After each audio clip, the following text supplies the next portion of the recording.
एक देश जहां पिछले 70 साल से शराब की एक बूंद भी लीगल नहीं थी, जहां शराब पीने पर कोड़े मारे जाते थे और बेचने पर जेल होती थी, लेकिन अब वहां शराब की दुकान खुल गई है और खरीदने वालों की लाइन लगी हुई है। मैं बात कर रही हूं सऊदी अरब की, और आपको बताऊंगी कि वहां शराब बैन क्यों हुई थी और इसका कारण धार्मिक बिल्कुल नहीं है। साथ ही ये भी समझेंगे कि आखिर क्राउन प्रिंस मोहम्मद बिन सलमान ने अब ये नियम क्यों बदल दिया है। क्या सऊदी अरब अपनी पुरानी पहचान खो रहा है या ये वक्त की मांग है? कहानी शुरू होती है आज से करीब 74 साल पहले। 16 नवंबर 1951 की एक रात थी। जेद्दा शहर में एक पार्टी चल रही थी। ये party British vice consul Cyril Osman के घर पर थी। वहां मेहमानों के बीच सऊदी रॉयल फैमिली का एक 19 साल का राजकुमार प्रिंस मिशारी बिन अब्दुल अजीज भी मौजूद था। उस दौर में सऊदी अरब में शराब पर पूरी तरह पाबंदी नहीं थी। विदेशी लोग इसे अपने इस्तेमाल के लिए ला सकते थे। प्रिंस मिशारी ने उस रात काफी शराब पी ली थी। जब प्रिंस मिशारी ने सिरिल उस्मान से और शराब मांगी तो उस्मान ने मना कर दिया। उन्होंने कहा, आप पहले ही काफी पी चुके हैं। गुस्से में प्रिंस मिशारी वहां से चले गए, लेकिन थोड़ी देर बाद वो वापस लौटे। इस बार उनके हाथ में एक बंदूक थी। उन्होंने आओ देखा ना ताओ सीधे सिरिल उस्मान के परिवार पर गोलियां चला दी। अपनी पत्नी को बचाने के चक्कर में उस्मान को गोली लगी और उनकी मौके पर ही मौत हो गई। जब ये खबर प्रिंस के पिता और सऊदी अरब के संस्थापक किंग अब्दुल अजीज तक पहुंची तो वो बेहद गुस्से में आ गए। उन्हें लगा कि शराब ने उनके बेटे को इतना अंधा कर दिया कि उसने एक राजनयिक की हत्या कर दी। किंग अब्दुल अजीज ने तुरंत एक फरमान जारी किया। 1952 में पूरे सऊदी अरब में शराब के आयात, बिक्री और खपत पर पूरी तरह बैन लगा दिया गया। प्रिंस मिशारी को उम्र कैद की सजा हुई और वो 48 साल जेल में ही रहे। सन 2000 में जेल में ही उनकी मौत हो गई। 1952 के आखिर तक सऊदी अरब पूरी तरह ड्राई हो गया था। किंग साउद, जो किंग अब्दुल अजीज के बाद आए, उन्होंने सितंबर 1952 में सख्त आदेश दिया, अगर कोई विदेशी इस कानून को तोड़ता है तो उसे फौरन देश से निकाल दिया जाएगा, और अगर कोई सऊदी नागरिक पकड़ा गया तो उसे 100 कोड़े और 1 साल की सजा।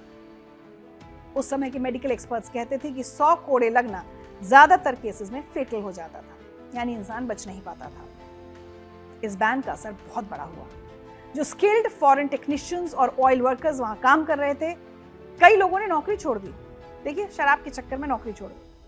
बाकियों ने धमकी दी कि अगर ये कानून वापस नहीं लिया तो वो भी चले जाएंगे। लेकिन किंग फिर भी अपनी बात पर अड़े रहे। उन्होंने 1956 तक डिप्लोमेटिक मिशंस के लिए भी शराब आयात बंद कर दिया। कानून कितना सख्त था इसका अंदाजा इसी बात से लगा लीजिए। तो क्या इस बैन के बाद सऊदी अरब में शराब गायब हो गई? बिल्कुल नहीं। 1964 में जब किंग फैसल आए तो उन्होंने देश के दरवाजे नई दुनिया के लिए थोड़े खोल दिए थे और टीवी, म्यूजिक जैसी मॉडर्न चीजों को मंजूरी देकर देश को पुराने ढर्रे से बाहर निकालने की पहली बड़ी कोशिश की। लेकिन शराब पर पब्लिक बैन बहुत सख्त रहा। हालांकि एक रिपोर्ट में लिखा था कि अपर क्लास के लोग घरों में शराब पीते थे, किसी को डर नहीं था। यानी ऊपर से कानून था, अंदर अंदर धंधा चल रहा था। असल में ब्रांडेड शराब दूतावासों के जरिए अनऑफिशियल तरीके से देश में आती रहती थी। राजनयिक शिपमेंट्स में असीमित शराब की अनुमति थी, तो वहां से ब्लैक मार्केट में माल निकाला जाता था। लेकिन सऊदी सरकार ने जनवरी 2024 में यह सिस्टम भी बंद कर दिया। इसकी जगह क्राउन प्रिंस मोहम्मद बिन सलमान ने रियाद के डिप्लोमेटिक एरिया में एक सरकारी शराब की दुकान खोली। यह स्टोर सिर्फ नॉन मुस्लिम डिप्लोमैट्स के लिए था और हर महीने का कोटा सिस्टम था। अब यहां दिलचस्प मोड़ आता है।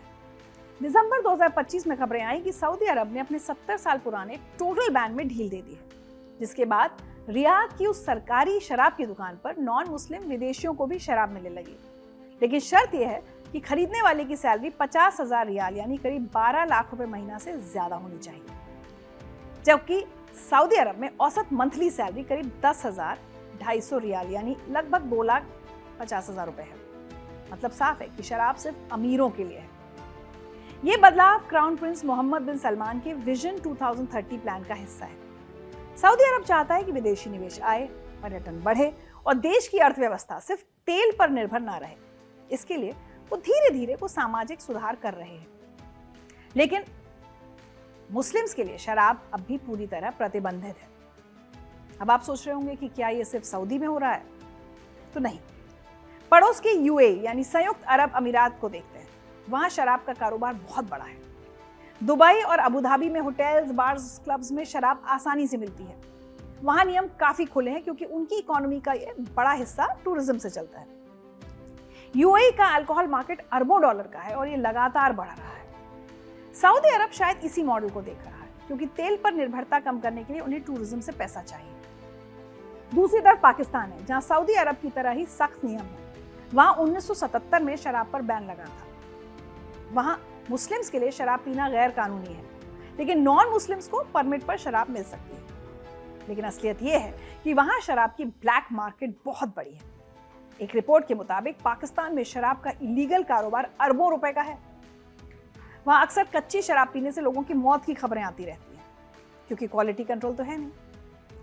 WHO का डेटा बताता है कि जो लोग पाकिस्तान में शराब पीते हैं वो बहुत हैवी ड्रिंकिंग करते हैं, औसत 30 लीटर प्रति व्यक्ति सालाना। ये एक अजीब विरोधाभास है। कानून सख्त है लेकिन जमीनी हकीकत कुछ और है।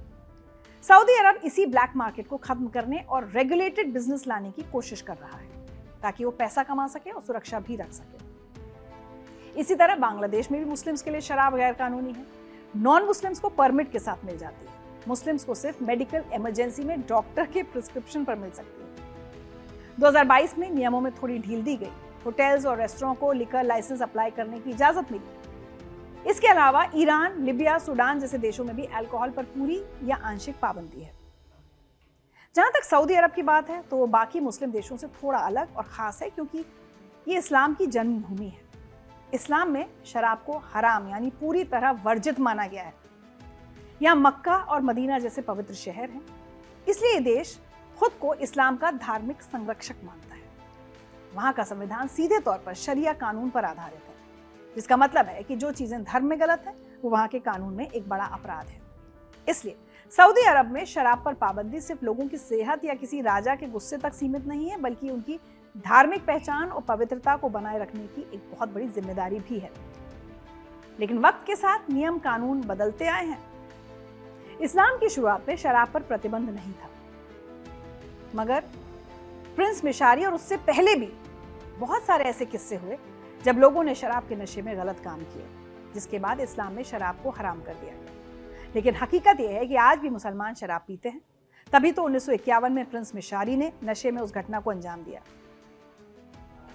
तो ये थी सऊदी अरब के शराब बैन की पूरी कहानी। एक गोली से शुरू होकर एक हाई प्रोफाइल दुकान तक किंग अब्दुल अजीज ने जो फैसला गुस्से में लिया था, आज उनके पोते उसे प्रैक्टिकल तरीके से बदल रहे हैं। ये सिर्फ शराब की बात नहीं है, ये बदलती हुई दुनिया और बदलती हुई अर्थव्यवस्था की कहानी है। आपको क्या लगता है, क्या सऊदी अरब का ये कदम सही है?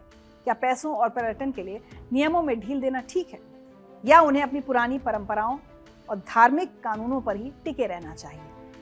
कमेंट सेक्शन में हमें लिखकर बताएं।